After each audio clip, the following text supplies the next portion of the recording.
നമസ്കാരം. മൂന്നാം കണ്ണ് ന്യൂസിലേക്ക് സ്വാഗതം. ഏറെ പ്രതീക്ഷയോടെ നമ്മൾ കാത്തിരിക്കുന്ന ലോക്സഭാ തെരഞ്ഞെടുപ്പിൻ്റെ ഫലമറിയാൻ ഇനി ദിവസങ്ങൾ മാത്രം ബാക്കിയിരിക്കെ PV അൻവർ MLA സോഷ്യൽ മീഡിയയിലൂടെ പങ്കുവച്ച പ്രസ്താവന ഏറെ ജനശ്രദ്ധയാകർഷിക്കുകയാണ്.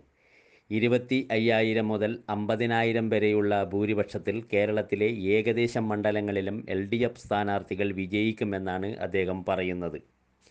UDFന് പ്രതീക്ഷയുള്ളത് വയനാട്, എറണാകുളം, മലപ്പുറം തുടങ്ങിയ മണ്ഡലങ്ങൾ മാത്രമാണ്.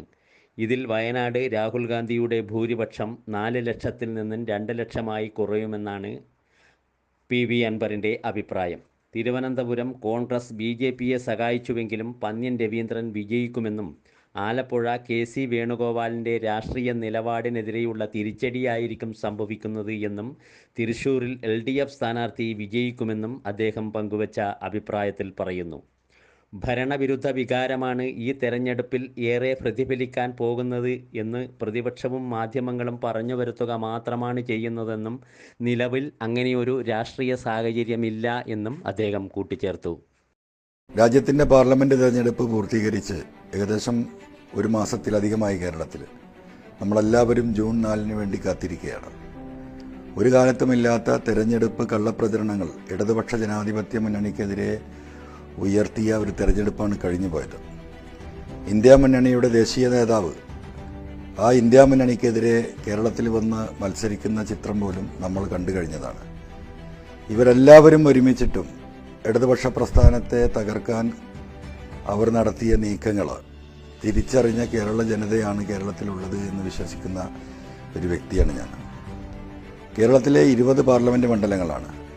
ആ 20 പാർലമെൻറ്റ് മണ്ഡലത്തിൽ 20 സീറ്റും ഞങ്ങൾ ജയിക്കും എന്ന വാദഗതിയുമായി UDF മുന്നോട്ട് പോവുകയാണ്. കഴിഞ്ഞ തെരഞ്ഞെടുപ്പിലുണ്ടായ അവരുടെ മുന്നേറ്റം ഈ തെരഞ്ഞെടുപ്പിലും കേരളത്തിലെ ജനങ്ങളെ തെറ്റിദ്ധരിപ്പിച്ച് ആ രീതിയിൽ തന്നെ നിലനിർത്താൻ കഴിയുമെന്ന ധാരണയിലാണ് അവർ നിൽക്കുന്നത്. തെരഞ്ഞെടുപ്പിലെ ഏറ്റവും വിവാദമായ മണ്ഡലം വടകരയാണ്. വടകരയിൽ പ്രിയപ്പെട്ട ടീച്ചറെ പരാജയപ്പെടുത്താൻ എല്ലാ ശ്രമങ്ങളും ഏറ്റവും വലിയ വർഗീയ പ്രചരണം നടത്തി ആളുകളുടെ ഇടയിൽ വർഗീയത കുത്തിച്ചെലുത്തി ടീച്ചറെ പരാജയപ്പെടുത്താൻ കഴിയുമോ എന്ന് ഷാഫി അടക്കമുള്ള കോൺഗ്രസിൻ്റെയും പ്രത്യേകിച്ച് മുസ്ലിം ലീഗിൻ്റെയും നേതാക്കളും പ്രവർത്തകരും നടത്തിയ പ്രവർത്തനമൊക്കെ നമ്മൾ കണ്ടതാണ്. പക്ഷേ ഈ തെരഞ്ഞെടുപ്പിൽ പ്രത്യേകമായി 4 മണ്ഡലങ്ങളെക്കുറിച്ച് പറയാൻ ഞാൻ ആഗ്രഹിക്കുകയാണ്. വടകര മണ്ഡലത്തെ സംബന്ധിച്ച് ഒരു സംശയവും നമ്മളെ സംബന്ധിച്ചില്ല. 25,000 തൊട്ട് 50,000-ഓളം വോട്ടിന് പ്രിയപ്പെട്ട ടീച്ചർ അവിടെ വിജയിച്ച് കയറും എന്ന കാര്യത്തിൽ ഒരു തർക്കവുമില്ല. മറ്റൊരു വാശിയേറിയ ത്രികോണ മത്സരം നടന്നത് തൃശ്ശൂരാണ്. അവിടെ സഖാവ് സുനിൽകുമാർ മോശമല്ലാത്ത ഭൂരിപക്ഷത്തിന് ജയിച്ചു കയറുമെന്ന കാര്യത്തിലും തർക്കമില്ല. മറ്റൊന്ന് തിരുവനന്തപുരമാണ്. തിരുവനന്തപുരത്ത് BJP നടത്തിയ വലിയ പരിശ്രമം BJPക്ക് ഒരു സീറ്റ് താമര വിരിയിക്കാൻ കഴിയും എന്ന രീതിയിലാണ് ചർച്ച ചെയ്യപ്പെടുന്നത്.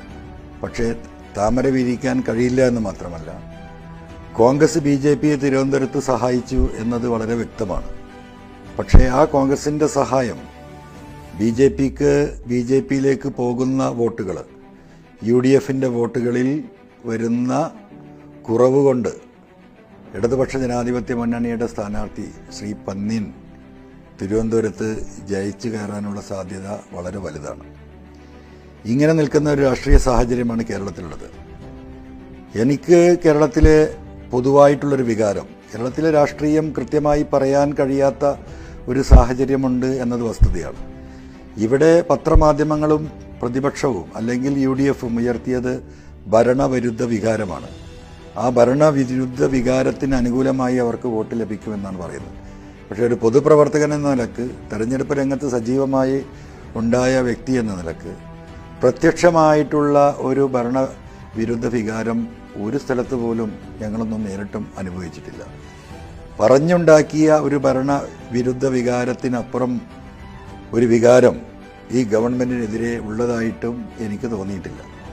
അതുകൊണ്ട് തന്നെ കേരളത്തിലെ 20 സീറ്റുകളിൽ മലബാറിലെ മുഴുവൻ സീറ്റും വയനാട് ഒഴികെ ഇപ്പോൾ പറയുന്ന കാസർഗോഡ്, അതുപോലെ തന്നെ കണ്ണൂർ, വടകര, കോഴിക്കോട് പൂർണ്ണമായും ഇടതുപക്ഷത്തിൻ്റെ സ്ഥാനാർത്ഥികൾക്ക് വിജയിച്ച് കയറാൻ സാധിക്കും. അതോടൊപ്പം തന്നെ വയനാട് നമുക്കറിയാം, രാഹുൽ ഗാന്ധി 4,63,000 വോട്ടിൻ്റെ ഭൂരിപക്ഷത്തിന് വിജയിച്ച രാഹുൽ ഗാന്ധിയുടെ പൊളിറ്റിക്കൽ DNA കുറിച്ച് ഞാൻ നടത്തിയ ഒരു പ്രസ്താവന വലിയ വിവാദമായതാണ്. പക്ഷേ ഞാൻ അന്നും പറയുന്നു, ഇന്നും പറയുന്നു, വയനാടിൽ രാഹുൽ ഗാന്ധി എന്ന് പറയുന്ന വ്യക്തിയുടെ പൊളിറ്റിക്കൽ DNA പരിശോധിക്കപ്പെടുക തന്നെ ചെയ്യും.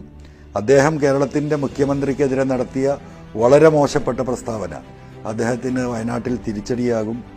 4,63,000 വോട്ടിൽ നിന്ന് അദ്ദേഹം 2 ലക്ഷത്തിൻ്റെ താഴേക്ക് അദ്ദേഹം പോകും എന്ന ചിത്രം വളരെ വ്യക്തമായും തെരഞ്ഞെടുപ്പ് വോട്ടെണ്ണിക്കഴിഞ്ഞാൽ നമുക്ക് വ്യക്തമാക്കാൻ കഴിയുന്നതാണ്. അതുപോലെ തന്നെ കേരളത്തിലുള്ള മൊത്തം സീറ്റുകൾ പരിശോധിക്കുമ്പോൾ പിന്നെ ഏറ്റവും വലിയ ഫൈറ്റ് നടന്ന രാഷ്ട്രീയ പ്രാധാന്യമുള്ള ഒരു മണ്ഡലം ആലപ്പുഴയായിരുന്നു.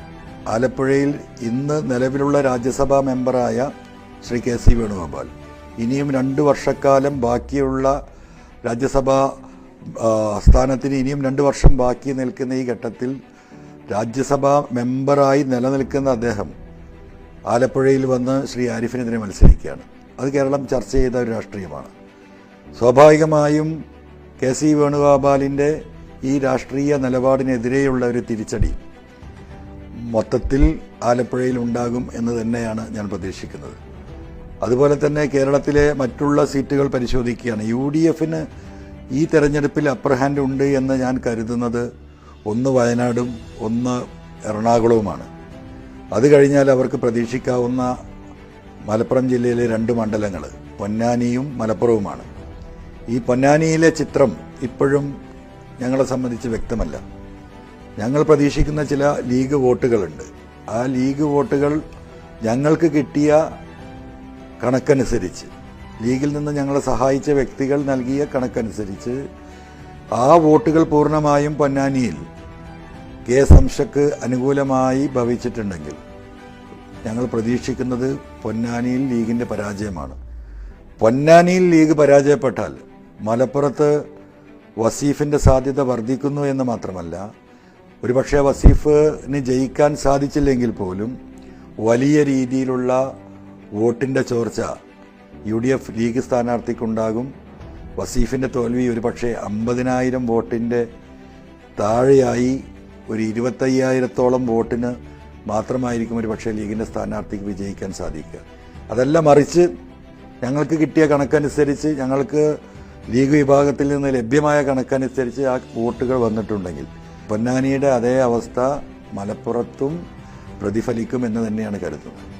ഇങ്ങനെയുള്ള ഒരു രാഷ്ട്രീയ സാഹചര്യം, കേരളത്തിൻ്റെ പൊതുവായ വികസനം ചർച്ച ചെയ്യപ്പെട്ട ഒരു രാഷ്ട്രീയ സാഹചര്യം, ദേശീയ രാഷ്ട്രീയത്തിൽ വർഗീയ ഫാസിസ്റ്റ് ശക്തികൾക്കെതിരെ അതിശക്തമായ നിലപാടെടുത്ത ഇടതുപക്ഷ മുന്നണിയും CPM-ഉം അതിന് നേതൃത്വം നൽകിയ ബഹുമാനപ്പെട്ട മുഖ്യമന്ത്രി ശ്രീ പിണറായി വിജയൻ്റെ പ്രവർത്തികൾക്കുമുള്ള അംഗീകാരം ജനങ്ങൾ ആത്മാർത്ഥമായി ഈ വിഷയങ്ങൾ ഉൾക്കൊള്ളുകയാണെങ്കിൽ സ്വാഭാവികമായും ഇടതുപക്ഷ ജനാധിപത്യ മുന്നണി 13 സീറ്റ് തൊട്ട് 16 സീറ്റ് വരെ കേരളത്തിൽ വിജയിക്കും എന്ന കാര്യത്തിൽ ഒരു തർക്കവുമില്ല.